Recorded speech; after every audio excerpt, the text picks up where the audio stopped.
welcome to Glitch, please. But mostly, Happy New Year. Yeah, it's already off to a weird start. I'm Ashley. I'm Adam. And I'm Alfredo. And we are AAA.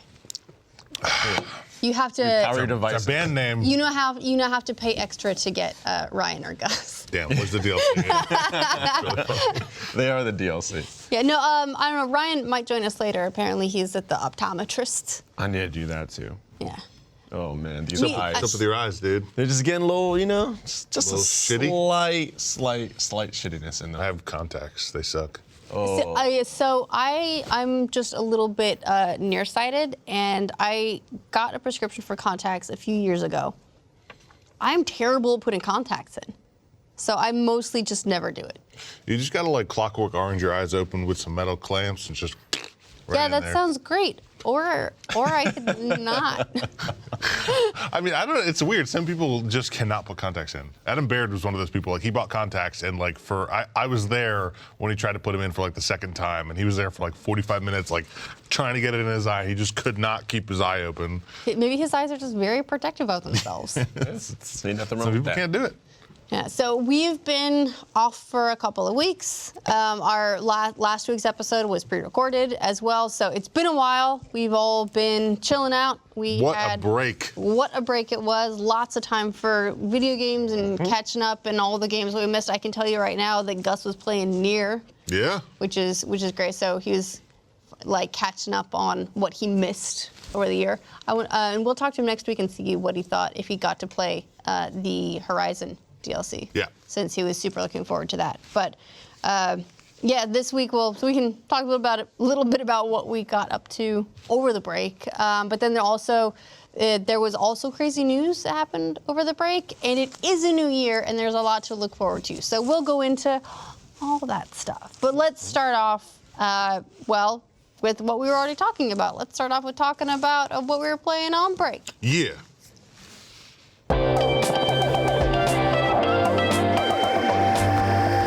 Okay, that was me, first of all. Okami is what I was playing. Is that what you're playing? Awesome. That was what I was playing. Why is the comment up there? And I said one of the games I wanted to play was Okami, and so I did spend some time. I haven't finished it yet. I think on one of the earlier podcasts, I was a little bit sad. I was like, I seem to recall this game being bigger. Yeah. You know when you're little and the world seems bigger, then you go back, like you go visit home, and it's been a while, and so you're like, oh, it's small. Mm-hmm. It felt like that going back to Okami, but now I take it back. Because the individual environments are still feel smaller than I remember, but the overall the different environments and all that stuff is delivering. So I haven't finished it yet, but I'm quite close to the end now. And after going through all this stuff, and you get to a new area, and you're like, surely I'm getting close to the end, and then there's another thing after that, and another thing after that. Okami also does a weird thing where it seems to end, and then the rest of the game starts. It's like you Lord of the Rings. Yeah. So Don't talk shit on Lord of the Rings, dude. yeah, The third one ended like Lord of the 5 Rings. times. No, it ended at the end. It's the best movie. No, he's right. It did end, and then It kept going. and then it ended. And then it That kept was going. the prologue, or the epilogue, sorry. then the whole second half of the game is an epilogue. There you go. But really loving it, having a lot of fun with it. Super happy that I, didn't stop with the bug that I had. Even though I was tempted to, I almost just completely gave it up. Yeah. But got through it. Haven't had an issue since. Pretty happy about it. Is that all you played all through the break? I started playing Reciteer. I guess it's not Racketeer. It's a combination of names. So it's spelled Racketeer. Yes, but it's like a SC as opposed to a What C. game is that? Kiss. I've never heard. Oh, then So- we were looking at a different game. I think you might be thinking of the Moonlighter. No, we looked at a game called Racketeer. It was No, it's REC.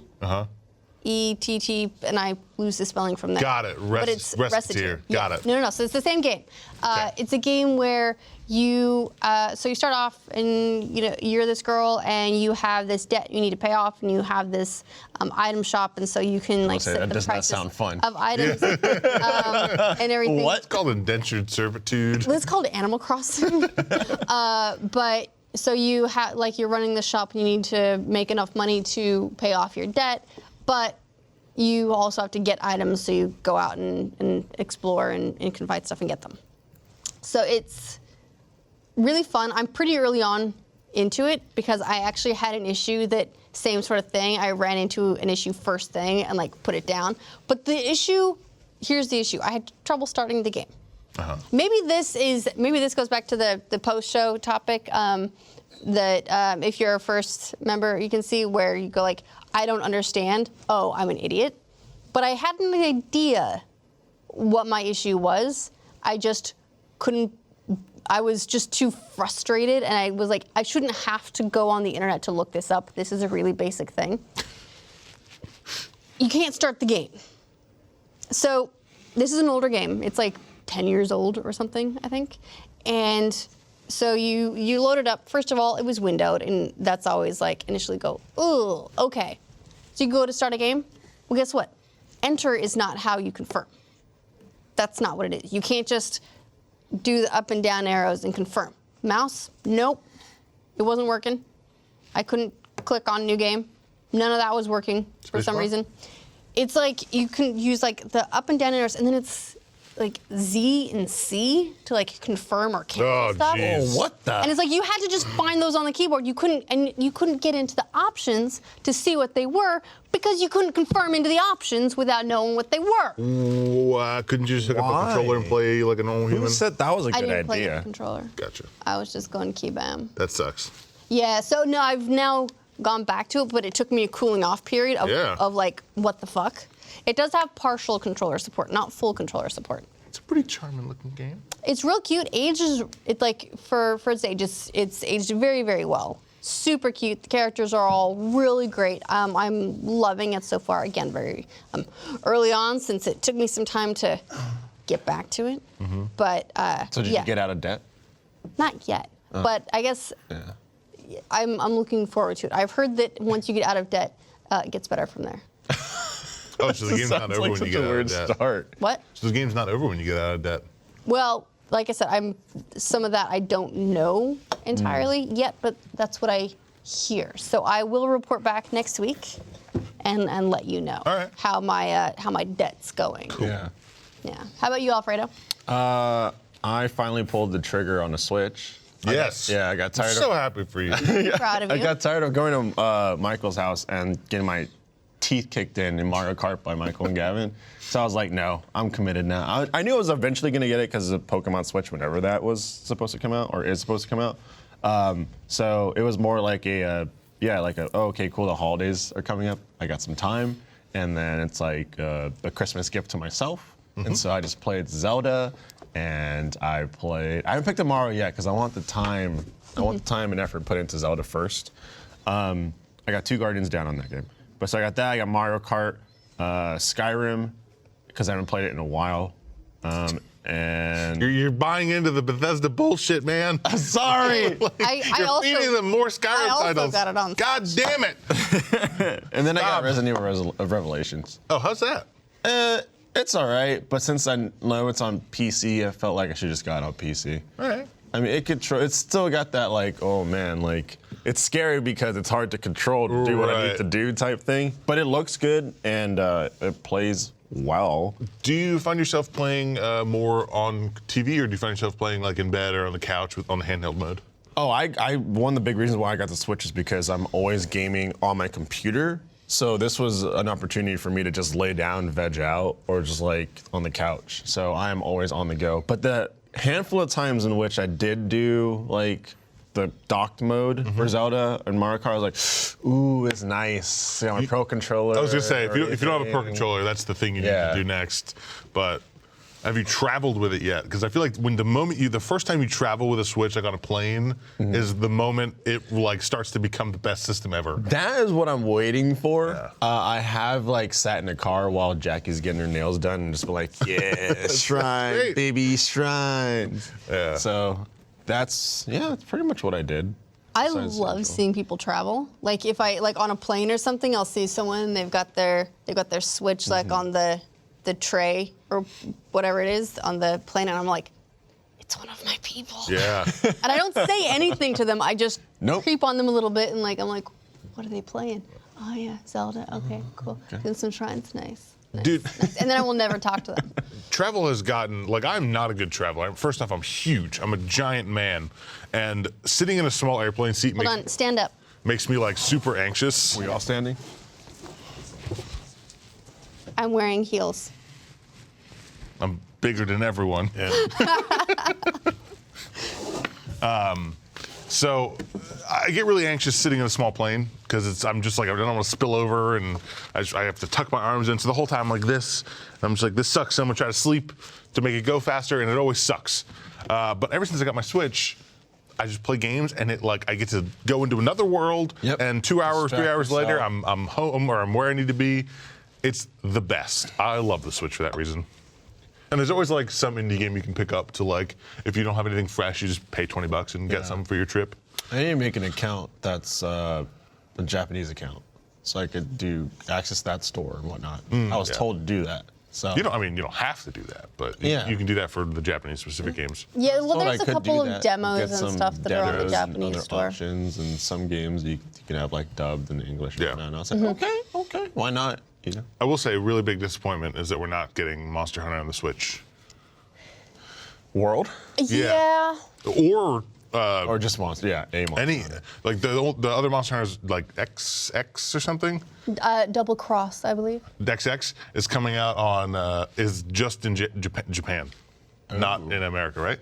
Is that right? There's usually those will take time anyway. Like it might eventually, but I feel like there's a lot of publishers that are now looking at the Switch that weren't before. Yeah. And so I think it'll come down to contracts. Yeah.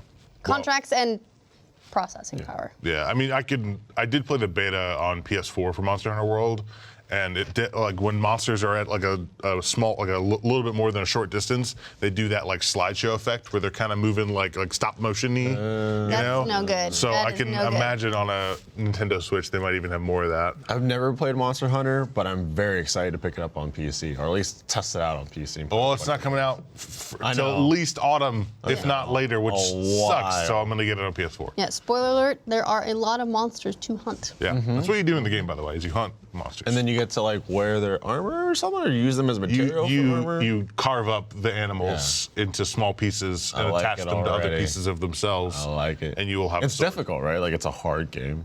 I think it is a challenging game. I'm not a Monster Hunter guy. I did play the beta, and the beta was very much like 14 or not 14, like 4 or 5 people. I think it's 4 people running around together and beating the crap out of a singular monster. There was really no challenge there, but that's because it was like an intro stage. The demo really did not give me a good sense of like what to do in the game other than beat up on a monster.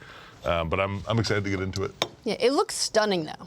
This looks absolutely beautiful. I mean, the armor design and weapon design in Monster Hunter is like some of the coolest I've seen. It's so cool, man. I have a friend that plays this a lot, and he's always posting like from the previous games of the armor sets, and I'm like, that looks awesome. Yeah. I want to get into this. Yeah, the reason I've always told myself, or the reason I've always held myself back from, I bought Monster Hunter 4 for the 3DS, and the reason I never got into it was because the controls are really bad on those systems, at least for my taste. So now that it's on a real controller, I will definitely give it a shot. I do feel like this would be one of those games where I play on PC, but with a controller. There's just some games where you just have to play with a controller. This definitely looks like one of them, dude. Yeah. I mean, it's the third-person action games really control better on a controller for the most part. Yeah. Unless it's a shooter. I'm not opposed to it. I'm about it. God, it looks so. It just looks fun. It looks cool, man. And you just grab a bunch of friends and beat up on like enemies and creatures for half an hour or so at a time. Yeah. And like cut its tail off and like, oh, the tail's off and he's running, like go chase him down. And I was like, this looks cool. It's on my anticipation list. Yeah, but you've been playing an MMO, right? A new MMO. So remember how I was like, I'm going to play Horizon Zero Dawn over the break? Mm-hmm, I remember. Didn't do that. I remember you talking about this. Didn't even turn it on. I think I updated it. I mean, that is a step towards playing it. But I haven't played VR in months because it's a pain in the ass to set up. My office is also the guest bedroom, so there's a guest bed in there. So I have to break down the guest bed, like put the mattress against a wall. You have to like take the bed down. Yeah, like I have to move the bed. I have to take the bed down, put the mattress against the wall, take out the metal bed frame. I took that, fold it up, put it somewhere else. I have to plug in the headset. I have to charge the controllers. It's a pain in the ass to set up. Yeah, do you have to get the get the towers and put them The up? base stations are a them? permanent fixture. I have them mounted to the wall. But so at least there's that. So there's a barrier to entry for me getting into VR because it's kind of a pain in the ass. It involves dismantling a bed every time. Right. Yeah. That's nuts. Unless I'm playing VR for That's commitment, though. You know what? I gotta admire the commitment. That's apartment living, dude. You gotta have room for your friends to come over, and you gotta have room to play VR. So this is true. Or you could just true. not have friends. That's what I was thinking for a while. There was like a good 6 months period where we didn't use the bed. And I was like, Grace, we are getting rid of the bed. I want a VR space. And then a month later, we had like 4 people visit in the span of 3 weeks. So I was like, all right, I guess I can. Well, what about just leaving the bed dismantled until someone comes to use it? Because it's an eyesore. The mattress has no good place to go other than like tilted against the wall. This is true. Yeah, but then when you run into the wall while you're playing VR, it doesn't hurt. I literally put it against my glass. Dive right into it, bounce against it. I have it against all my fragile stuff so that I can't like hit it. So regardless, there is a VR game called OrbusVR, and it is a VR MMO. I'm not sure if it's the first of its kind, because games like Rec Room exist, and I don't know if those are technically MMOs, but they're like I don't know that multiplayer Rec lobbies. Room is really an MMO. Yeah, I guess they're just large lobby games. There's whatever. So OrbusVR is a fantasy VR MMO. There's 4 classes. It's like you have a ranger, you have a warrior, a runecaster, and a musketeer. Musketeer is a healer. That sounds opposite of what I think of with a You think you'd just be shooting people? You're wrong. You're shooting people friendly-wise. You're shooting healing orbs at them. Like an Ana type character. Right. So in VR, if you've played VR, there's like the common sacrifice you need to make when you play VR, or you need to like go in with the mindset of, is like these games that are made specifically for VR, at least currently, would not be exceptional without VR. Does that make sense? Yes, that they are like at best they're like okay games in and of themselves, and it's just VR that makes them feel special. Right. Yep. This is like what? Alpha footage. We should get current game footage. This is crap. The game looks way better now. How dare you, sir? Who do you think you are? So, but because the game really would not be that great without VR, but because you are fully immersed in a world, because when you put on a VR headset, you're in a game. Like there's no your brain immediately flips over and you're there. On top of that, you have the social interactions. So for an MMO, like the first time you walk into a town, there's like 35 people there all talking to each other. It's all proximity voice. So like you just walk up to a group of people and they're just talking about how to cast a spell or like, how to go do this quest. It's super cool. Oh, look, there we go. That footage does look dramatically different. Yeah. So the social aspect of the game is phenomenal. And because it's VR, like most people are really nice. I ran into one dickhead, but I mean, it was bound to happen.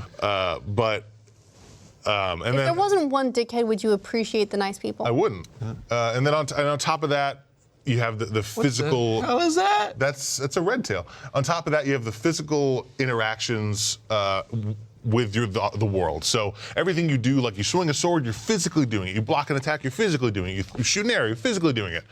That stuff all accounts to make a phenomenal experience, regardless of if it looks a little rudimentary, because it is a rudimentary game. Now, is it an early access? Are they still developing this? So it is an early access. They're still developing it. However, the game is mostly content complete. They're going to make tweaks to balance. They're going to make tweaks to like the classes as the game goes on. But the only stuff they're really adding is a couple of endgame dungeon things and an endgame raid. There is already currently like a full level 1 to 20 to get to. There's 4 classes in the game. There's multiple sets of armor for every class, that sort of stuff. But the game is really, it's special. Like, there are 4 classes, and bow and arrow. The ranger classes, you're shooting a bow and arrow. Every class has a special ability. So when you shoot enough bows and arrows and kill enough dudes, you charge up your meter and you shoot really. Your stuff charges really fast and you can shoot really powerful arrows. Runecaster is probably the most like. You could tell the devs love that class the most. Well, because it seems like it's very VR friendly. Yeah. It's the most interesting. You have a wand, and you are basically a cool Harry Potter guy, and you're drawing your spells out in front of you. So you're trying to draw runes basically. And when you think you've executed the rune, you tap the touchpad, and if it's good, it'll create the spell, and you can cast just it. Like screen. I wonder if just if the spell gets more powerful, the more accurate the rune is. It does. There you go. So if you draw it perfectly, you have a perfect casting, and it does more damage or has more of whatever the effect is. On top of that, like throughout the world, there are runes to learn. Like you find these totem poles and they have a rune on them, and that'll be the rune you need to draw to make a new spell. And you can touch your book which is your journal. You touch your journal to the totem pole, and it will like save the drawing in the book, so you can reference it later and how to draw it. And so that's how you find more powerful spells. It's not like you're not bound by leveling up to get these spells. You just need to find them in the world. So you have to explore. Right. Or if you're in town and there's a high-level rune mage, I walked into fucking Hogwarts, and like basically like in the center of the town, there was like 20 wizards, and there was one dude like, okay, this is how you do Fireball level 3. You draw a B, and then you have a circle in front, a circle in back, and then you connect the circles. And you don't have to find this stuff in the world. Like as long as you can draw it accurately, you got level 3 Fireball, son. And it's so much fun. And because it's VR, like all the menial tasks of like killing 12 red tails, it's fun. Yeah, like exactly. Actually physically doing something, you're getting involved with like your body. Right. And it is a blast. The only thing that makes it better is being able to co-op with a friend. And it took a lot of convincing for my friend to buy this game, because it's a $40 game, which is no small fee for a VR game.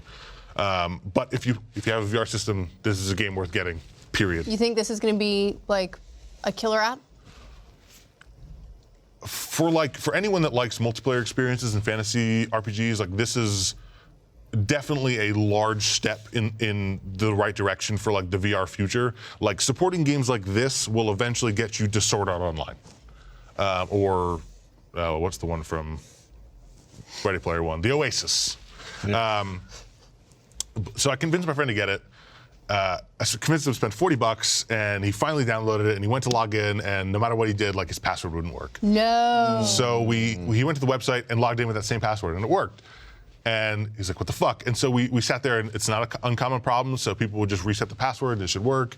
Didn't work. We went through like uninstalling the game, making a new account, all this shit. We could not get it to work. And he was like, I'm refunding it. I'm like, no, like he's my best friend. I just want to play co-op VR MMO with him. It's the best thing in the world. So shout out to the Orbus team. I posted a forum on their thread on their forums, and I got the problem solved in like 15 minutes. Nice. And on 8 p.m. on like a Friday.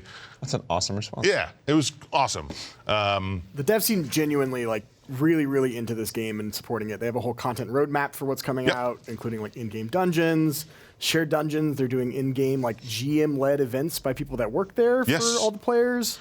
So the next event that's coming out is a rune, like it's a rune mage like competition. The Tournament of Mages. So basically they're finding who's the best fucking wizard.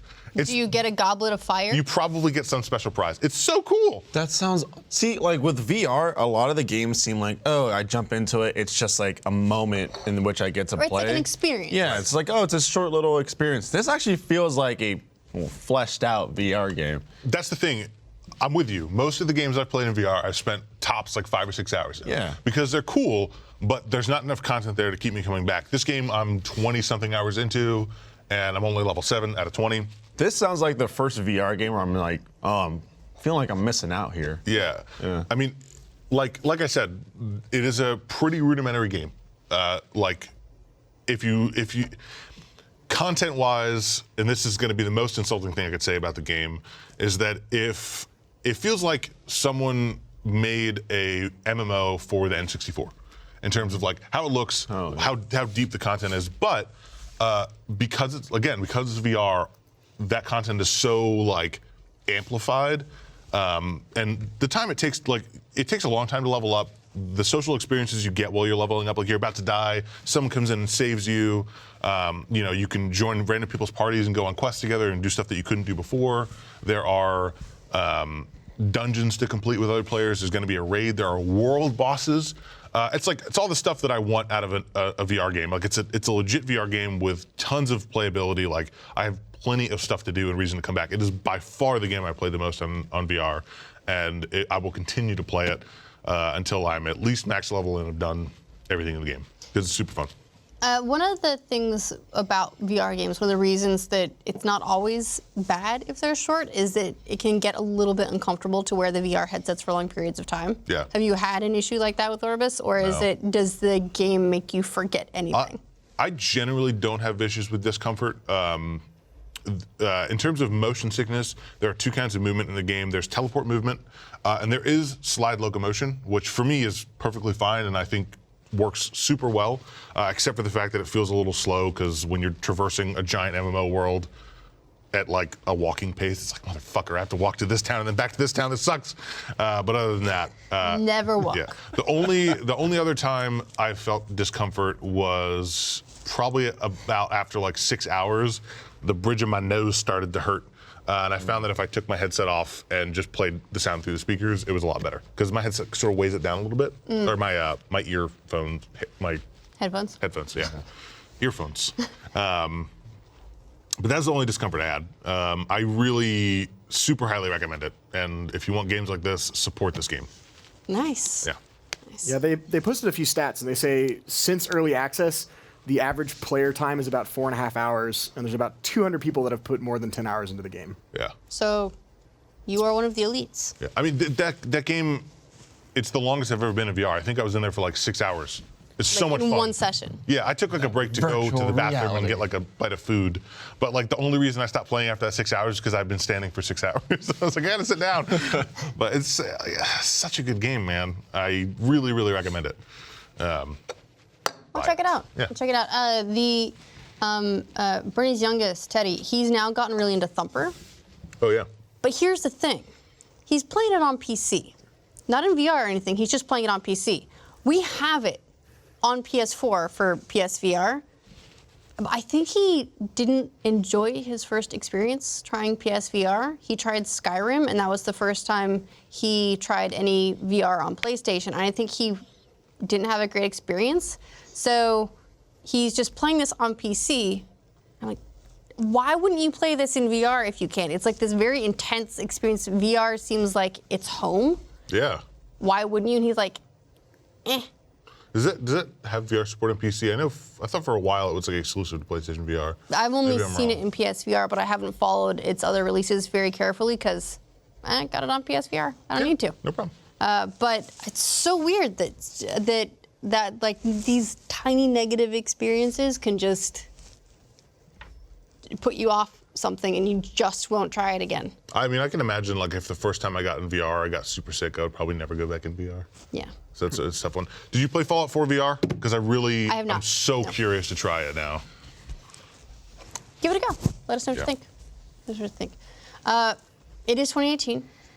That means we've got a whole year of gaming coming up as well. So, it seems like Orbus is really shaping up, so there's some cool stuff with VR. There's a lot of AAA stuff that got delayed out of 2017 into 2018 to look forward to. Lots of crazy, weird indie stuff like Ooblets.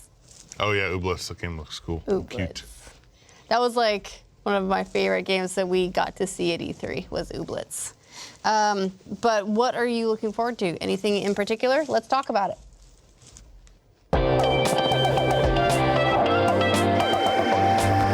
Right there Look on the at screen, that. that one. Monster Hunter. That one. Monster Hunter what? Monster Hunter. Monster Hunter.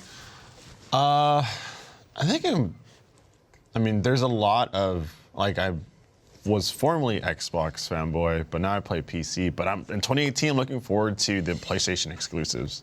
Like God of War? War. Dude, God of War looks great. Yeah. I'm so weirded out by that in that And there I think are. Days Gone is 2018 too.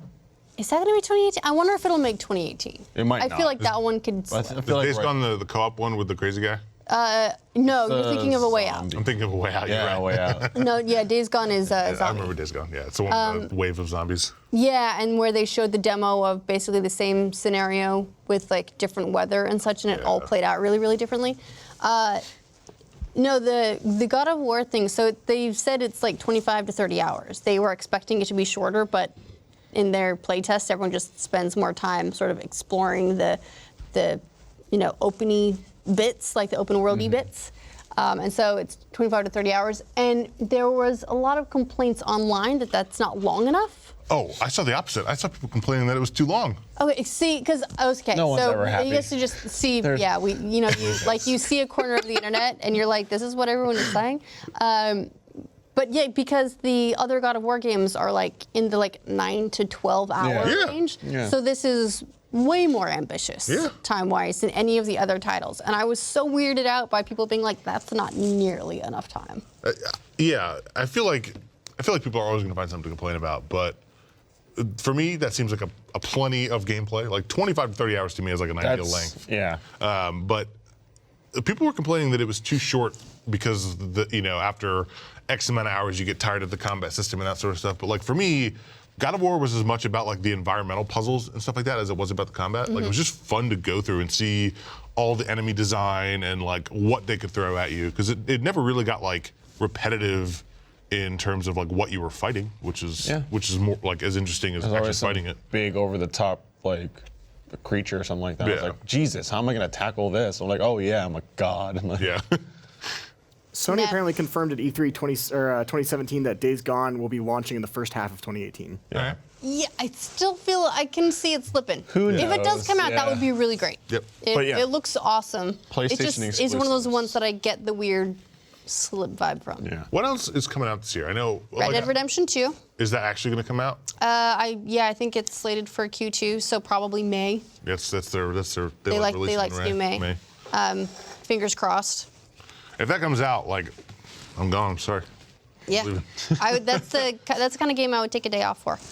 I really hope it doesn't end up microtransaction-y. I don't know what their plan is for it exactly, but it does worry me that 2K said that, or was it? No, it was Take-Two said that they want all of their upcoming games to have some kind of post-launch monetization. Oh, great. That's cool, man. So whether that's Let's get some star cards. whether that's DLC, because like more star cards. Undead.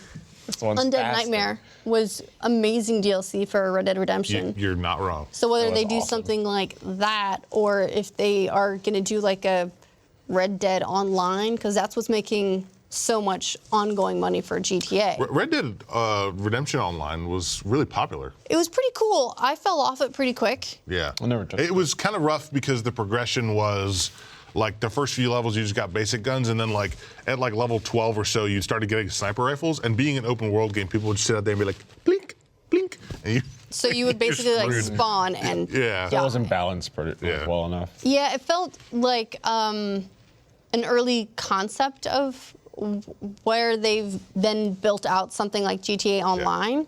It feels like this was their baby steps into that, where they were trying to do something that's kind of persistent-ish, and it's got all these different things where you go here and you drop into like this mode and get paired with other people. And it had a lot of that going on, but it was the early version where it still sucked. It was, it did have multiplayer, and you could. There wasn't like missions you could do, but there were like events you can go do, like bandit camps with friends, and I thought that was fun enough because I think you could do private lobbies if I'm not mistaken. Yeah, I seem to recall playing with friends, so I would assume so. Because I did play a friend. It's been a very long time since I tried. Yeah, but at least they achieved getting multiple people into a world like that. That's Jacking cool. people's horses. Yeah. Basically, I that's hope they have good horse mocap in the next game. Yeah. basically Achievement Hunter is what it felt like Red Dead Redemption Online Was. devolved into immediately. like across the board. Bunch of fucking idiots. But I'm really looking forward to that. Yeah. Because the like Red Dead Redemption, I hadn't played Revolver.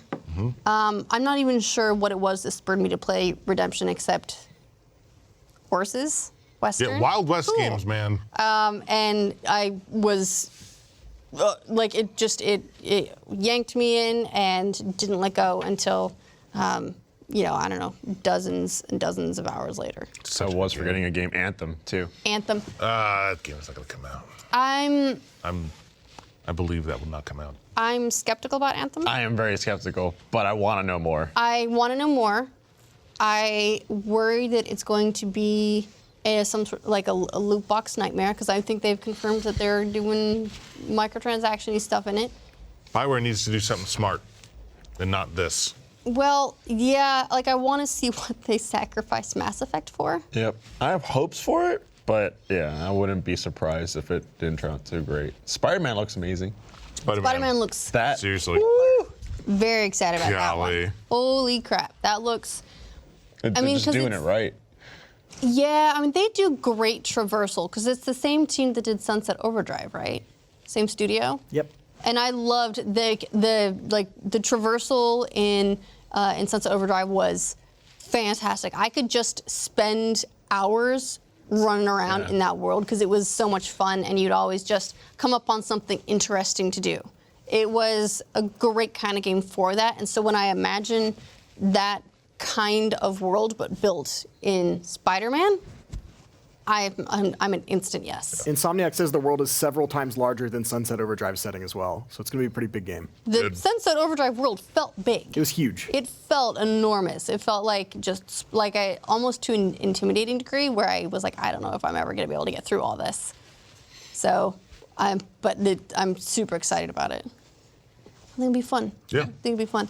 There's a game coming out. It's supposed to come out this month. It's called Death's Gambit. I believe it's supposed to come out this month. What's that about? It's a really great looking Metroidvania like 2D indie game. It's like there's a number of Metroidvania games coming out. It's like one of my favorite genres. But that one's art style is fantastic looking, and there's also Bloodstained coming out this year. Yeah. So we got a number of them coming out. Well, and Ori.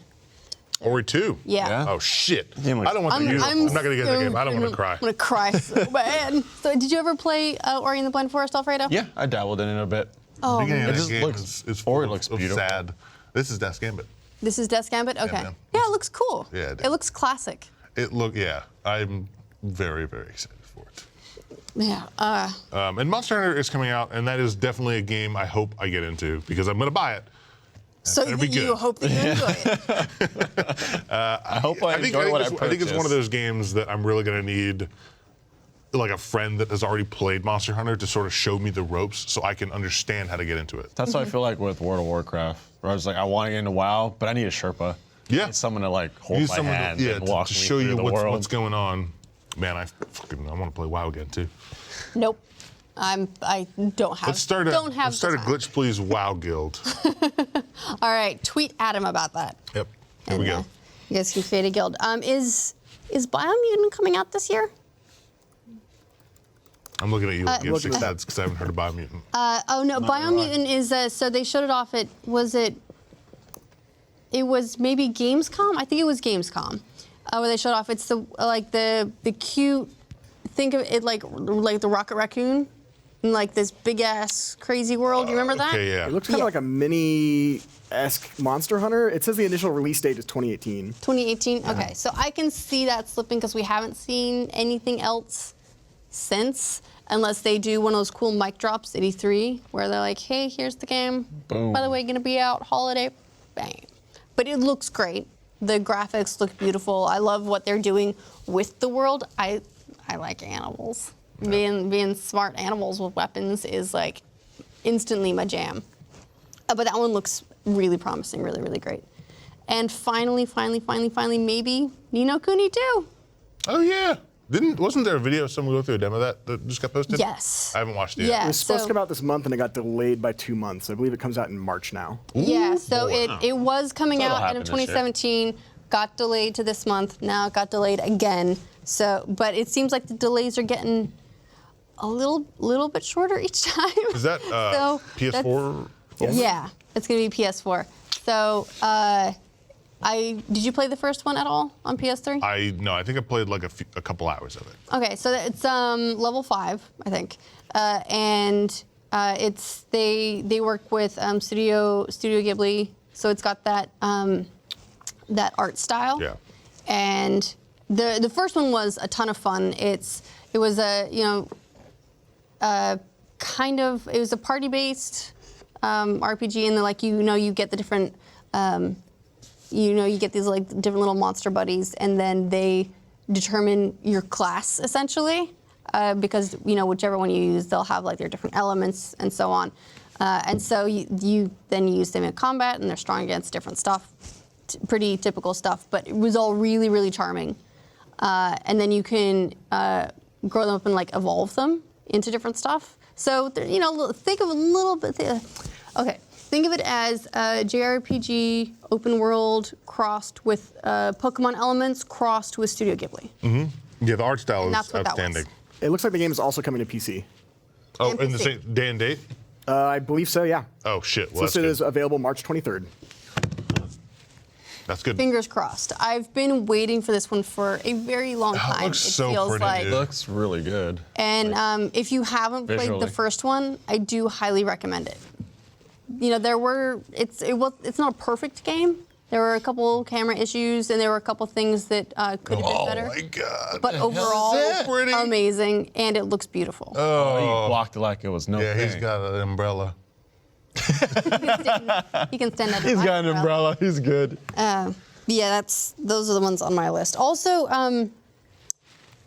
I don't know if it's coming out this year. I need to know more about it before I get too excited. But Metro Exodus, remember we saw that at E3, and that was like they showed a bit of it, and then I feel like I haven't heard anything since. Yeah, that's one of the things I So, want to do is I'm gonna- go through the Metro games. Those I've never games played are any of them. like a great benchmark for how good games can look. Yeah. Like I feel like those are like quietly like the best looking games ever. And what they showed at E3 was technically stunning, just like insane. Remember, at first, they showed the world and you couldn't really tell what it was. And at first, I was like, okay, maybe this is Red Dead. No, this is not Red Dead. What is this? And it took ages for me to finally figure out what world it was that they were showing. But it looked absolutely incredible. My only gripe with the Metro games is that they're fucking scary. Yeah, I don't do well with that. So sounds Have you played them? No, that's on my list. Oh, of dude, things to do. 2033. I don't know about Metro Last Light, but I'm sure it is scary as well. But 2033 is a very scary game. Like it's very much like a. It feels like a Doom corridor shooter because you're in these you're in the subways and your monsters are popping out of little closets and you're like, ah! I'm even more What do you like? excited. Ah! I think more so than games for me, I'm excited to just see another year of like tech evolving. So the new lines of graphics cards that are eventually going to come out. I know Asus and Acer are working on a 4K HDR 144 hertz monitor, which I'm all about. I don't know. I'm a tech junkie, so I'm like interested to see like the next evolutions of like. I've never. I'm like a PC gamer at heart. I've never upgraded to like a fancy monitor ever. What are you on right now? Like I just have a fucking 1080p 1080p 60 hertz monitor, dude. You know, it'll change your life. You know what though? I'm not sure if I care more about like the overall resolution or the dimensions. I have a curved ultra wide, and that thing changed my life. In fact, but I didn't realize it changed my life until I tried to go back to a 16:9 screen, and it was like I can't see anything. All like the HUDs are all in the way, and could you? So you feel like you had more peripheral. Yeah. Oh yeah. Yeah, Because there's it's nothing- like I feel like I got the same, I got the same height, but I could see so much further out to the sides, and it moved a lot of like the games will typically like move graphical elements out to the corners that way. So then I can just see so much more, and There's nothing wrong I with didn't 1060. appreciate it properly because I got it and I was like, yeah, this looks This great. is great, and then you go back. Yep. Yeah. And then it was like, Yeah. Like I said, there's nothing wrong with 1080 60. It's just one of those things where like when you upgrade to like a 4K or a monitor that has more hertz, you just go, whoa, this is different. This feels different, and it's an experience you want to keep going. I guess I look how beautiful these graphics look, though. This game is going to be spectacular when it comes out, right? I Oh, guess, yeah. I guess I'm upgrading just my PC I don't. for it. See, there he did. I'm never in a position where I could upgrade my monitor, but I don't have something I could upgrade within my PC. Because even right now, I'm at a point where like, I really need to upgrade CPU, and along with that goes motherboard and memory, and probably eventually another graphics card. But like, yeah, I'm never at a point where I'm just the only upgrade I need for my PC setup is a monitor. It's always something else. Yeah. So monitors are always like bottom of the list. Yeah. And then it just I completely stays agree. there. Yeah. No, definitely. A few other games you guys haven't mentioned yet. Far Cry 5, Dragon Ball Fighter Z, that comes out in like 3 weeks. Looks really I'm sweet. sorry for that. I'm gonna get my ass kicked all over the Man, arena. I do not care about Far Cry 5. They've lost me. Really? They have. You They mean really have. like Far Cry in general or Far Cry 5 specifically? Far Cry in general, like it's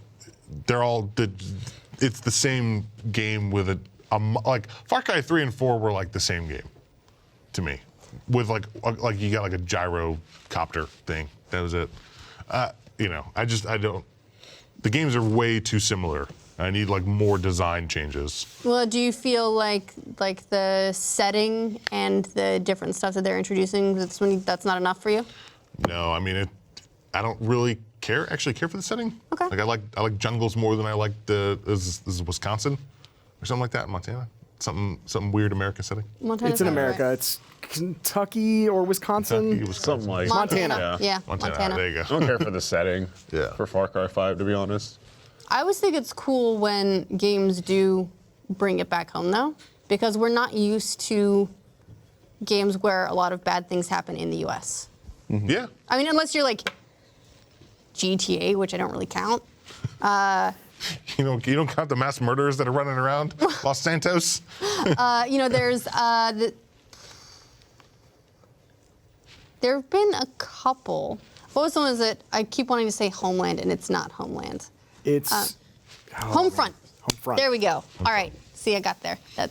Like Homefront, I found to be a really interesting premise because it took the war setting into the U.S. and you're fighting a war in like these familiar places, and I always find that kind of cool because a lot of times it's not done.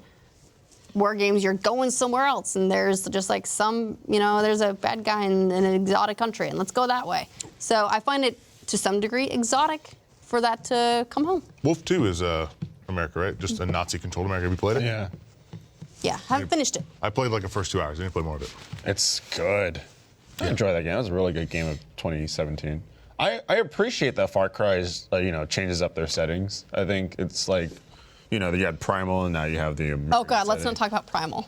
Like I appreciate Primal's the so change in settings, fucking but I don't know. God, there was. played like remember there 2 were hours all of that the and I was like, I Primal just don't spin-offs? care There was to play more of it.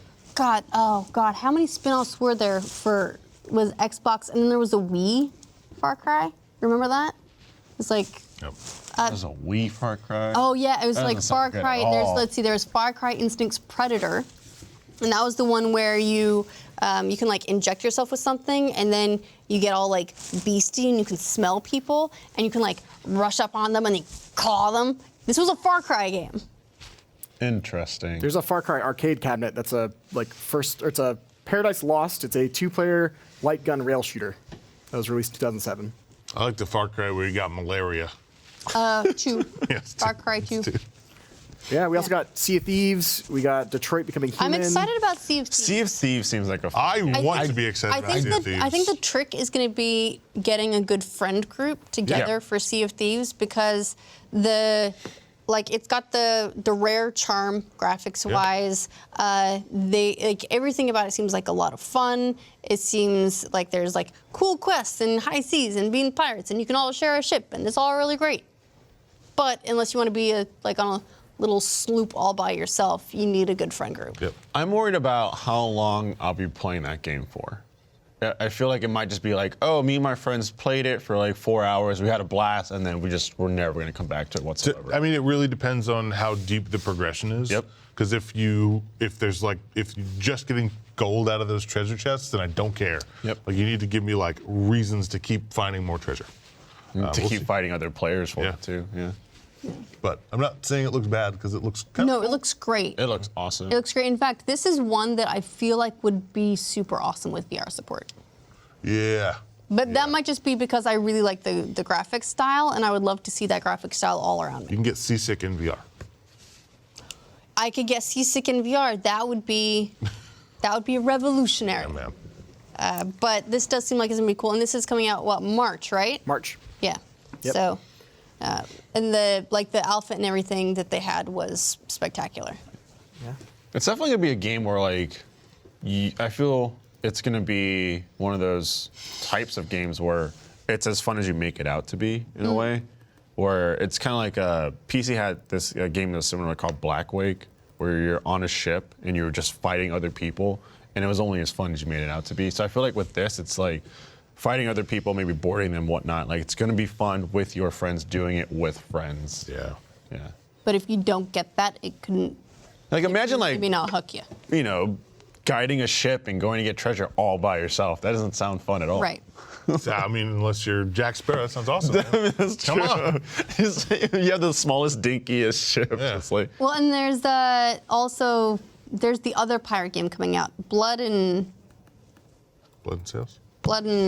Gold. blood and eye patches. Blood and no. blood? Blood and parrots. Blood and Sales? Blood and Seas, Blood and rum. Iron and Blood and Iron.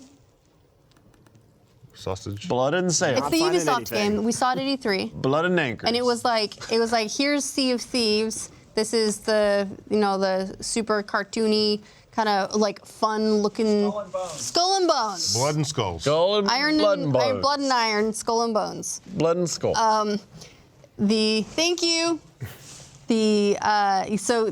Like Rare showed off and there's like, here's this, and it's all cartoony and fun and crazy. And then Ubisoft came out and was like, this is dark and grim, and I think But this was just a ship combat game, right? I think this is also persistently online.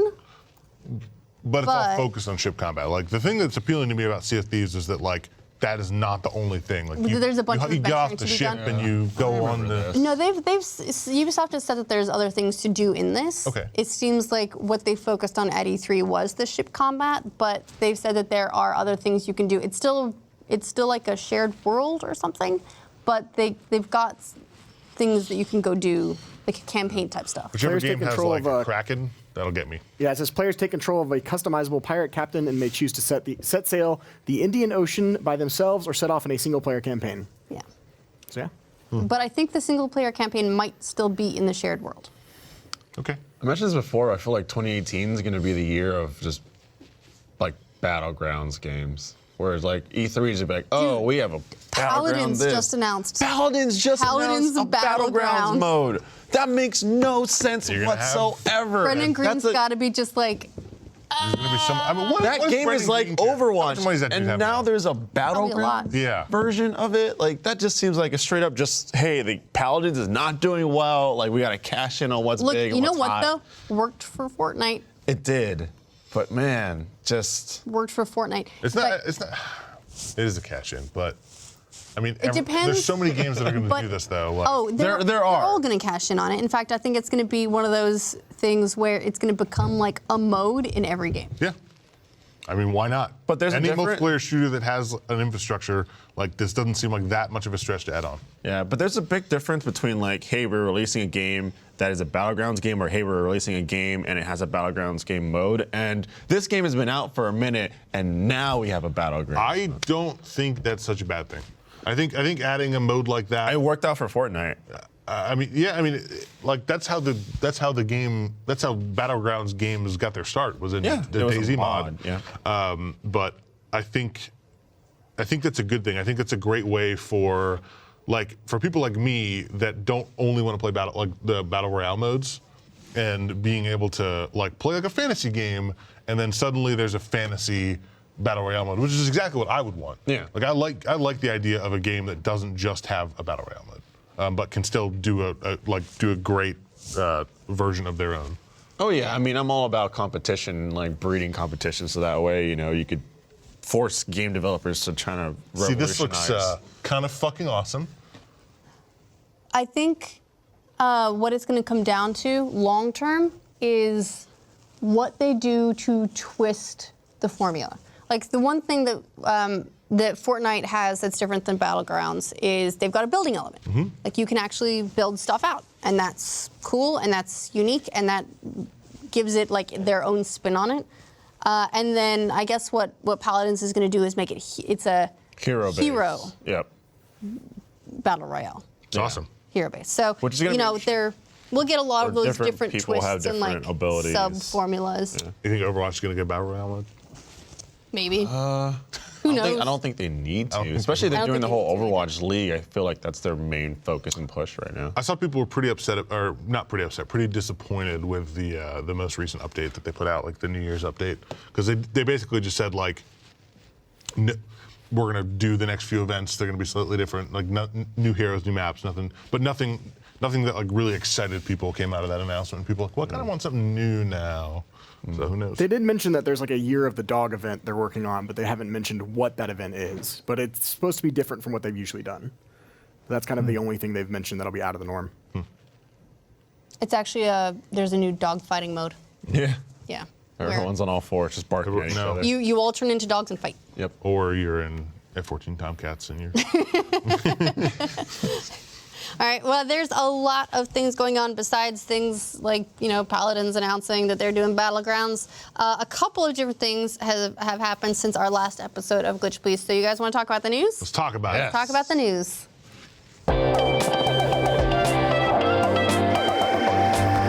Is that VR chat? I think that's VR chat. That's VR Or chat. VR chat. So that's the other, not quite MMO, but Yeah, but that is big lobbies. social-ish I have not experience. played it yet, but I will.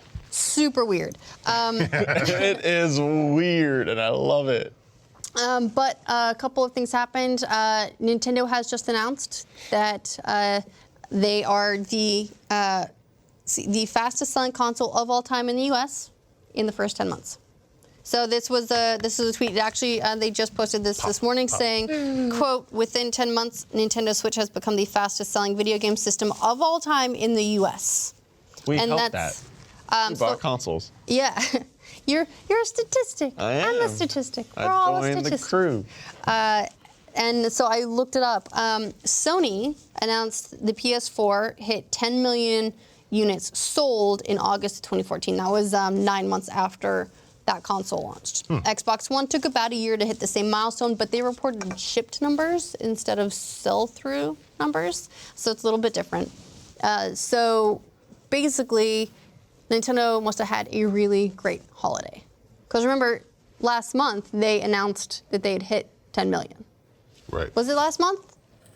It was last month. My brain is still a little bit mush timeline-wise, but I think it was December they announced that they had hit, or maybe it might have been November. They announced they'd hit 10 million, and the holiday period hadn't gone through yet. Right. December 12th. December 12th? Yep. Okay, so I'm not that bad. So they still had a lot of like holiday shopping to do. So somehow between December 12th and now, they've managed to pass what PS4 was doing in its first 10 months. So very impressive. Really happy for them because they needed it. They did need it. They did. The Wii U was not great sales-wise. But, I'm really happy for them, mostly because I'm happy for me, because I'm really enjoying my Switch. Dude, it's a great system. Man. And it's also because a year ago, the Switch hadn't been officially unveiled yet. They did it. It was end of January, I think. It was a January event where they officially revealed what it was going to be.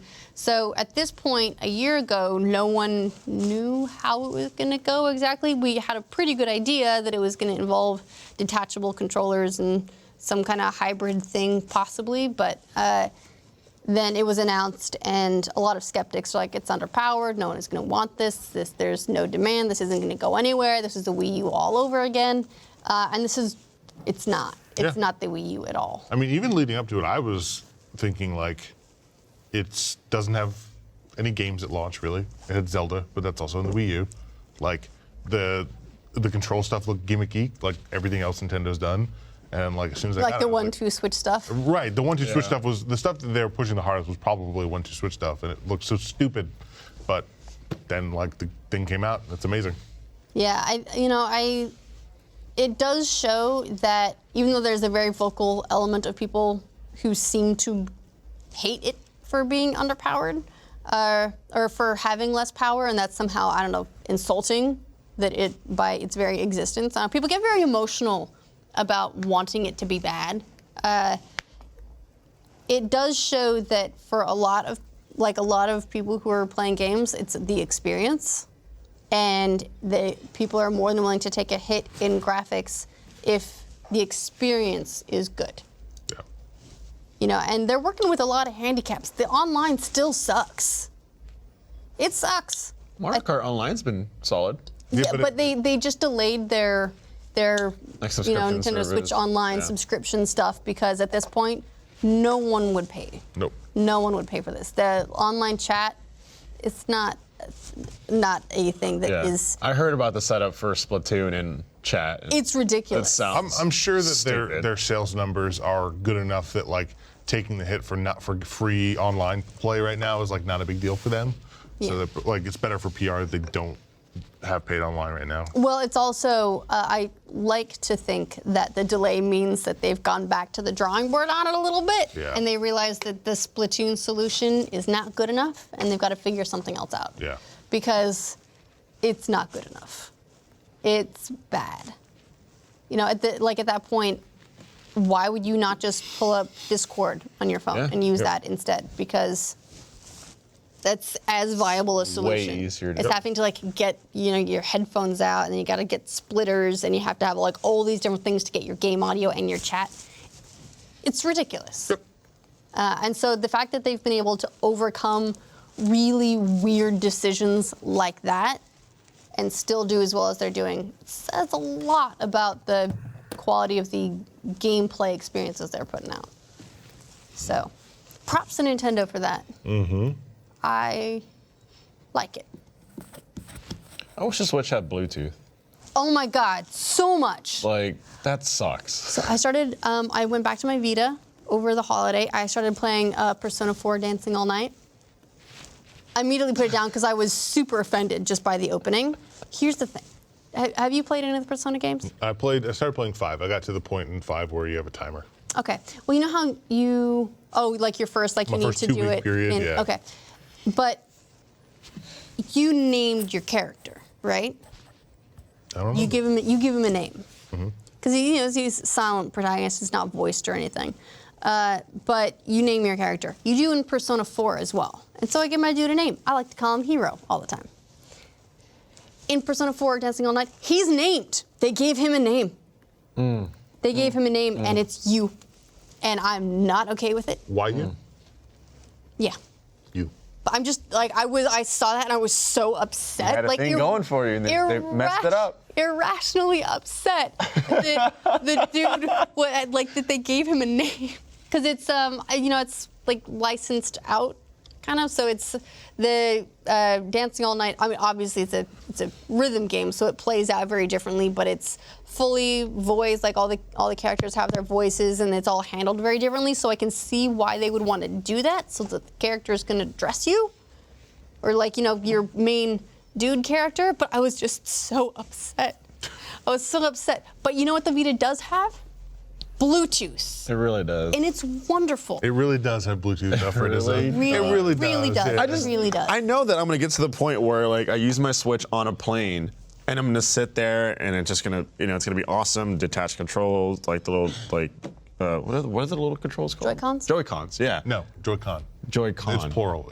Got it. No S. Just I will detach the Joy-Con, and then I think I have Joy-Con Bluetooth on, headsets actually. that I wish I would be able to just use without wires and travel with it. I don't have that problem yet. I still use my old 5-year-old iPhone headphones. iPhone headphones? Yeah. Oh man. Bernie I don't- has a solution for me that is working out so far. He knew about my Switch plight because I wouldn't shut up about the fact that I would need, because I've got an iPhone that doesn't have a headphone jack. I needed I know something that with game. Bluetooth, but I can't have the same headphones from a Switch. He got me convertible headphones for Christmas. Oh. So they do Bluetooth and they do wired. And this is fixing a lot of my problems. Yeah. So Interesting. I recommend it. It's not an ideal solution, but you get the ones that it's like it's Bluetooth, or you just plug it in and like, bam, now it's wired. Yeah. It's fine.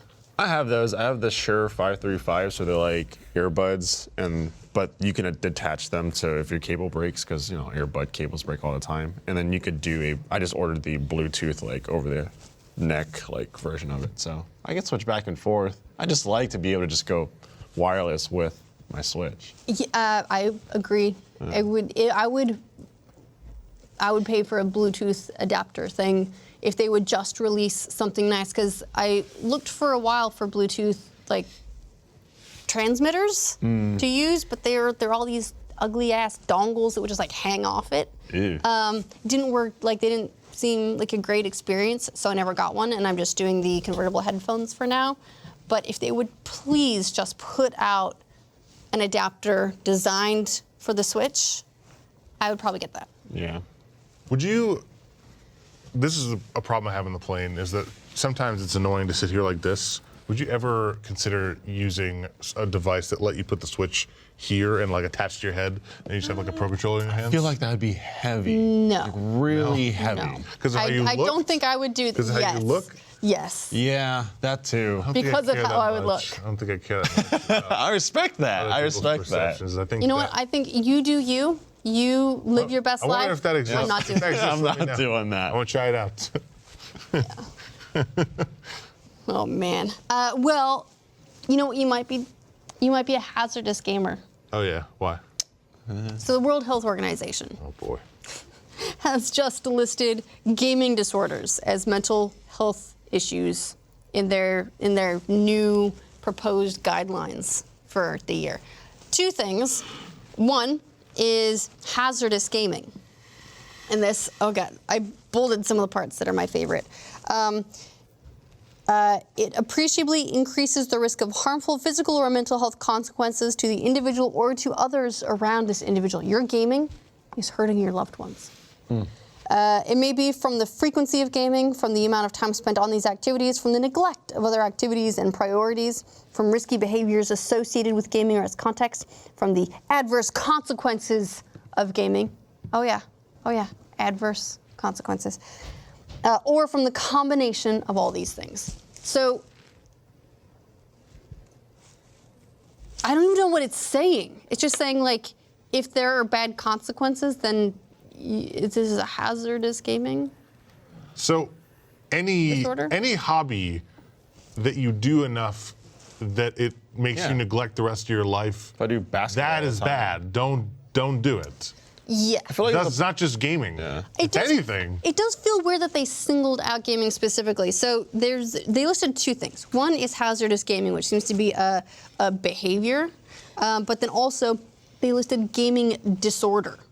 So I have gaming disorder. gaming disorder. It's characterized by a pattern of persistent or recurrent gaming behavior manifested by impaired control over gaming, increasing priority given to gaming over to the extent that gaming takes precedence over other life interests and daily activities. See, Which But that's every. That's that every- that's a happens lot. with any hobby or any activity. and continuation or escalation of gaming despite the occurrence of negative consequences.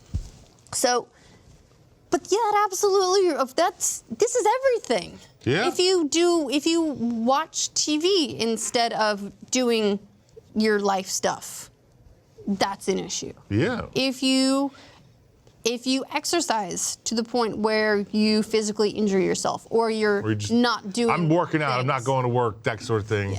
Like, I am like it's- working. I feel like it's Working out. painting gaming like improperly, because a lot of the things there you can apply to other hobbies. Also, they're just completely neglecting the fact that there's a lot of online play where you do play with your friends, you do connect with your friends, and I feel like the most important like health gaming issues would be people who game for 6-7 hours and don't eat, or try to pull like, especially with like Twitch being such a huge thing now, try to pull like 24, 36, 48-hour marathons that don't take care of their health. There have been people who have died streaming because they just overdo it. So I feel like those are the real like health, like gaming health issues. Yeah. But this is But just those kind would of refer to like anyone trying to stay up Yep. that long for any reason whatsoever. it almost seems like isolating it to gaming is doing a disservice to addictive behavior in general. Like if you're doing something to an excess, regardless of what it is, that's an addictive behavior, right? Yeah. Why would you, like, it seems like it's doing it a disservice to restrict something like that to gaming and, like, to call out gaming in particular. And it's like it's minimizing, like, the mental health issues that surround that. Because I feel like gaming is, like, a symptom or, like, that's one outlet. But it's not the root cause of things. No, I completely agree. I just feel like if you're going to pinpoint anything that had to do with gaming, it would be those things as opposed to like, oh, you're ignoring everybody else. Yeah, I mean, you know, and I wonder how much of it is that they're trying to figure out some way to diagnose things like those people who several years ago, who like their baby died in a crib behind them because they were playing like games and not feeding the baby, or the people that die in gaming cafes because they just don't sleep or eat. Like, I wonder if they're trying to figure out some way to diagnose that stuff. But again, restricting it to gaming is maybe not. It's gaming, and you're neglecting your friends and family. It's just like, well, that's anything. Yeah. Well, and you know, there were all those studies for a long time too about like gaming and violence, and that it made you more violent. It's like maybe it's just that people who are more prone to violence do these sorts of things. One correlation is not causation, sort of thing. Yep. Like people will find something and they will be addicted to it if they have an addictive behavior. Yeah. So bizarre. I'm really weirded out by it. I don't know. There's like there are actually a lot of mental health professionals who are like asking the WHO to sort of like cut these out because they're like that minimize it. Like it he said it's a disservice to like actual disorders. Like it's making light of them to some degree, or it's not taking them seriously enough by making it sound like this only happens to in gaming. Yeah. And also that it is just like it's unfair classification. And obviously the ESA as well is going to bat against it because their industry is getting called, a disorder. But I'm so weirded out by, because they've for several years been trying to figure out what to, whether this should be classified or not. And the last several years they've not classified it, but now they are. Yeah. This isn't finalized yet, so this still seems like this is in their proposed regulations. Definitely, where they're just like, okay, well, we've been trying to classify it, and now do we have something there? And I guess, ideally they just refine it from here. It doesn't seem like this is anywhere near like finalized of what it should be. Yeah, I feel like this should just be, it should be included in general addictive behavior disorders, and that's it. Whatever it is, I feel like that's just me. Yeah. It's just me. I mean, maybe that's because I do like my gaming sessions. And I absolutely... Do you have gaming disorder? Maybe. Yeah, you might have gaming disorder. You might have it. I do like when I get into one of those experiences to like get really immersed in it and go through it. I call that... really enjoy it. But you know what else I do that with? Relaxing. I also do that with books. Yeah, don't read too much. Do I have book disorder? You have book disorder? I might have book disorder. So, basically, stop persecuting book disorders is what this all comes down to. Anyway, we'd love to know what your thoughts are on gaming disorder and Nintendo's milestones. And oh God, there's one more thing we need to cover. Oh, I think I know what you're going to bring up. You do, and it's no, bad. What? It's bad. What? It's the fatal swatting. So, over the holiday break, and I feel like this has been, I want to say finally, because that seems like not the right intent, but it was going to happen at some point. It was an eventuality. It was an eventuality, and it's finally happened. There was a fatal swatting incident. Yep. And it involved gamers. Yep. So we all look bad. So what happened is apparently, and there have been a lot of little details coming out over the past several days. But as far as I can tell, what happened is 2 Call of Duty players got in an argument over a bet. And one of those players dared the other to swat him and gave him an address saying, I dare you to swat me. And the other player reached out to this dude that he knew who's like called in like dozens of false bomb threats over the past couple of years. He's the go-to guy for this sort of thing. Yeah, he actually like he spent like a couple of years in jail for false bomb threats and such. And so he reached out to this dude and had him swat this address. So this guy What a piece of shit. calls in to 911 and says that he's shot his father in the head and that he has hostages and that he might burn down the house. And so the SWAT team rolls out to this address, except it wasn't the other Call of Duty player. It was just this random dude in Kansas. And like as the SWAT team was getting ready to like roll in, this guy comes out of his house. There's an exchange. They said that he reached for his the waistband of his pants or something, and so they shot him. And he died. It's fucked. I mean, it's such a fucked situation from any way you look at it. Like if you're a police officer and you go into a call where there's a hostage, like you don't know any better. Like you're going in with the presumption that this like person our lives are risked. Yeah, and that this someone person is has a ready gun, to kill. is killing someone. He's already killed someone. So then you put all these people on edge that have firearms and are ready to defend themselves or kill someone because they don't want anyone to get hurt, but they don't have the perspective of like this is just a fucking shitty prank. And it's like I feel it's such a nightmare, dude. So the statistic that I think the FBI published is that there are 400 swatting incidents per year now, is what we're up to, which is insane. And I feel like it's actually fallen off a bit lately. Maybe we hear about it less, maybe it's reported less, or maybe... I feel like it should be reported less. It's a shitty fucking trend. Yeah, but it might also be that the enforcement authorities are also getting better at dealing with swatting, like getting red flags or something so that they realize that maybe something's not real. Or like, I'm not sure what it is, but I feel like I've been hearing about it less over the past several months up until this incident. I don't know how you deal with that, like, without it becoming like a boy who cried wolf scenario. Because it's like, how do you say like, I just murdered someone and I'm gonna kill everyone else in this house if you don't come do something about it?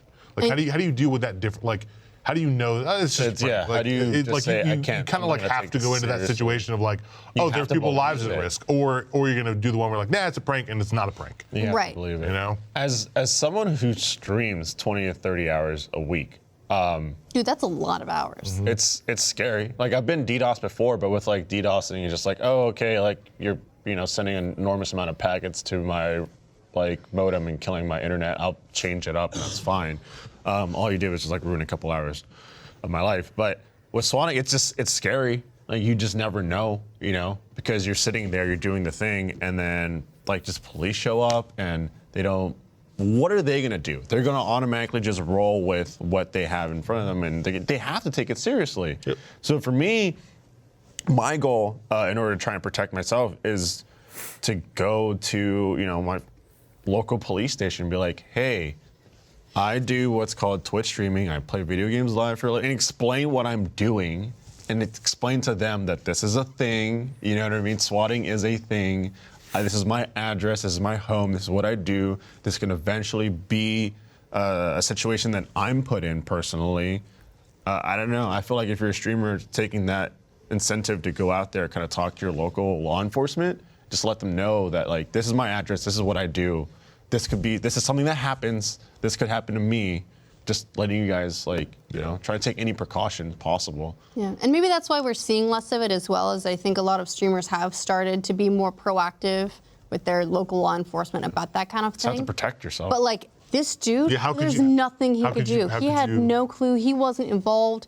Like some fucker on the internet gave some other fucker on the internet their this dude's address. This spawned from gaming, but this is nothing to do really with gaming. It's to It has do to do with with like psychopaths. Yeah, some crazy person that is caught now, right? Yeah. So. Yeah, so he's been arrested and is being extradited to Kansas. So he's from LA. But it's really sad to see this, and I don't know how many of the swatting incidents. They're saying there's these 400 incidents per year. I wonder if they include things like bomb threats. You would think so, right? That would kind of be the same sort of world, like the same, like you'd get this same just sort of fake response. Yeah. Bomb threat call-ins. Yeah, like the guy that they arrested, he's called in like false bomb threats to like elementary schools. Wow, yeah, maybe that guy shouldn't be free. Maybe that guy should be incarcerated. Maybe that guy should be in a mental asylum. I don't know. Yeah. But God, that's so tragic for the family, man. yeah, So tragic. and of course they're wanting to take action against the police officer because for them their innocent family member was shot. Yeah. But didn't he reach for his waist? I haven't seen the footage, but that's what they're saying is that he like that's- reached for his you waistband. walk- They thought he was armed. I feel like if you walk out to your porch, like no matter what, you just don't. You keep your hands up. There's no real good way to look at this because you look at it from the police perspective and they're all under as high stress situations as they can be. I think this guy's an armed, dangerous person. Oh, You look no, at it from like his him reaching perspective, for their and waist, he like doesn't the know officers what- had to He doesn't do- know what the fuck he's doing. Right, like there's a he- SWAT team outside of his house. He doesn't Right. know why. He doesn't know what happened. Like, is he reaching for his wallet? Who I feel knows? like if you have guns Like maybe pointed at maybe he's you- trying to get his ID out. From the police perspective, like I understand why they shot because the I threat that was called in, and then he's reaching for his waist. But The if problem you is have it guns sucks. pointed at you, I feel like But- that's the last thing you want you to don't do. know. You don't know. Like you don't know how you But react. there's guns You pointed don't know at how you react into this. You never situation. know completely, but Like- I just feel like And there's a level. That's why it's so fucked and so tragic. Yeah, for that dude. it's Yeah. So it's it's a really that's so hard. That's just a tough situation. it's a tough situation, and I feel terrible for everyone involved. Yep. And I hope that this kind of thing isn't funny. Nope. It's not a way to solve online arguments. I don't care how serious you care about your Call of Duty bet. It's ridiculous. Nope. Yeah. And I'd be very curious to see if we ever find out who the gamers were involved. Yeah, so we found out who the swatter was, but not the gamers. Because someone gave out someone else's address to get swatted and got them killed. And someone else contacted this guy to actually pull off the swatting. Yeah, both those guys need to be locked up too. I just, and right now, like they're anonymous on the internet, and it can happen to anyone, and that sucks. Yep. So sorry to end on a low note, Yeah. but Sheesh. please be nice to people online. Yeah, dude. Be nice to each other. Online stuff is Be good to yourselves. Be good to each other. yes. And then if you're a streamer or content creator, take the precautions, not only with swatting, but like, DDoSing and all that kind of information out there. Like once it's out there, it's rough. So just take the precaution to protect yourself. Where you can. Yep. But beyond that, don't be a dick. Just don't be an asshole. Be nice to people. This goes for everyone. Everyone. All right, that's it for this episode of Glitch Please. Now I'm depressed. All right, if you're a Rooster Teeth First member, we will have an episode of New Game Plus exclusively on the website. Otherwise, we will see you next week for more Glitch Please. Hopefully, we'll have happy news. More happy news. Only happy news to share.